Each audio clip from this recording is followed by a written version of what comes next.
இந்த நகரக்கடலை பொரிக்கிறது ரொம்ப ரொம்ப ஈஸி.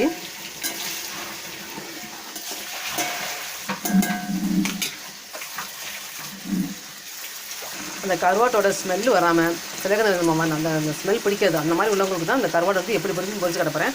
இந்த பச்சைத்தன்மையாக இருக்கும்போது வந்து ஈரத்தன்மையாக இருக்கும்போது வெங்காயம் சேர்க்கக்கூடாது. நல்லா மொறுன்னு நல்லா வந்து பொரிஞ்சிடணும் கருவாடு. அதுக்கப்புறம் இந்த வெங்காயம் பச்சை மிளகாய் சேர்க்கணும். அந்த கருவாட்டில் வந்து பிடிக்காத ஸ்மெல் வந்து வராது. நல்லா வாசனையாக இருக்கும் சாப்பிட்றதுக்கு.